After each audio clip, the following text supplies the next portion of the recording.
استاذ مخد د امام ابو حنیفه صاحب د جهود کلامی او ذکر کړو. د امام صاحب شخصیت واحد شخصیت کې پتا ویلو چې په نورو سيزونو کې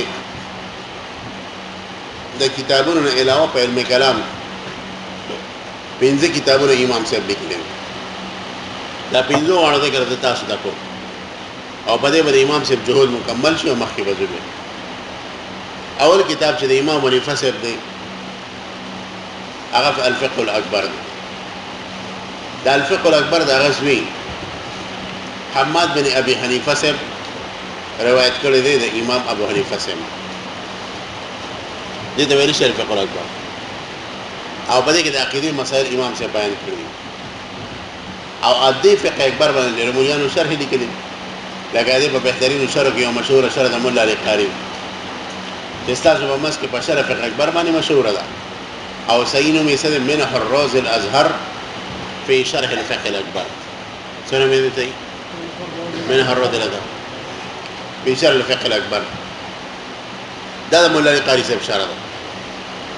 او القول الفصل في شرح الفقه الاكبر دم په شرح عالم لیکل او درې مشره د فقه اکبر چې دا پر روایت حماد سره هغه د هندستان یو زبردست جوور مولا علامه عبدالعلی بحر العلوم صاحب لیکل علامه عبدالعلی بحر العلوم لیکل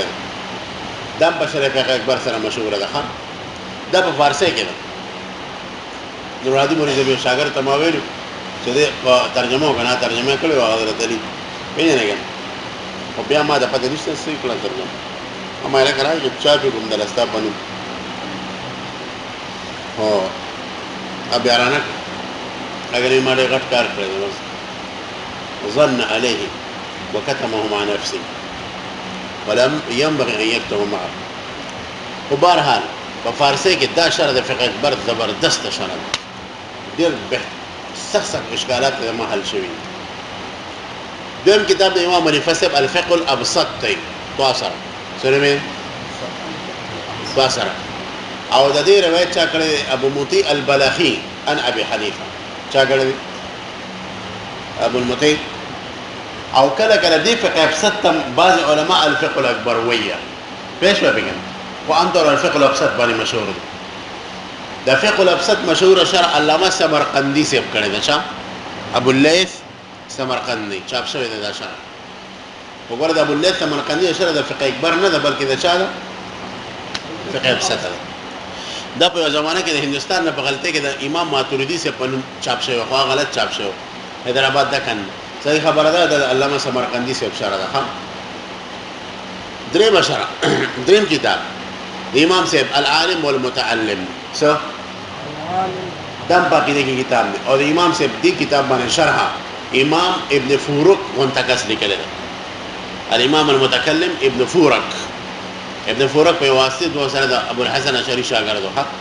دو د امام صاحب دی کتاب العالم والمتعلم شرح لیکل په نت باندې شته. ما په خپل مضمون کې د ټولو د اشاره کړې دي. سلورم کتاب الوصيه الى عثمان بطی. عثمان بطی سے د بصری او بزرگ ډېر پاک سره و هغه امام صاحب تاسو مسالې راولېږي خاطر راولېږي باقي تاسو کو ویل دا مرجع سوق دی ارجاع چاته مرجع څه شي تاسو ما تفسیر کړو نو امام صاحب ورته جوابي خط راولېږي باقي د مرجع تذکرار سوق او وصایا او بیان کو دا خبرې کوم نه پر رساله باندې مشهور شوی الرساله الى عثمان بطی. دا سپم کتاب شو سلورم. پندم کتاب امام ابو حنیفه صاحب هغه کتاب الوصيه دی څا امام صاحب د وفات نه مخکې سو وصایا را جمع کړو خپل شاګردانو ته او د کور اهل عیال دا عقاید به تاسو ورکلک ساته زمانہ پس اذن زمر شبا او زمانہ پس په ګډ وډو سره الله اکبر دا بیا کرام سنت لکه بعد بیا کرام چې وفات کړي خپل اولاد غرو وخت تاسو په زمانہ پس په کم دي هغه ورته استاد ابا په دین باندې پېښ نه دا بیا کرام سنت کې کتاب الوصيه ولي او دا بهترین کتاب د خپل عقاید په ګرا غلي. علامه اکمل الدین بابرتی صاحب مشهور محقق او حنفي هغه د شرح لیکل دا په نوم د شرح البابرتی سره شرح البابرتی الوصيه دا کتاب دا شرح د بابرتی صاحب د وصیه باندې اردن نه چاپ شوی دا او د پاکستان کې چاپ شوی دی بهترین شرح دا سم کتاب شو پنځم دا پنځه کتابونه د امام ابو حنیفه په عقیده کې موږ تاسو ته را رسیدلي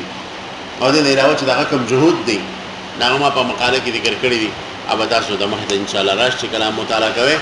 د امام صاحب دا جهود دي نه علاوه بعد حضرات انفرادي جهود کړی دي او دا غي ذکر مخکې کو د امام ابو الحسن اشعری او د ماتریدی ذکر مم روان دي واخر دعوانا الحمد لله رب العالمين.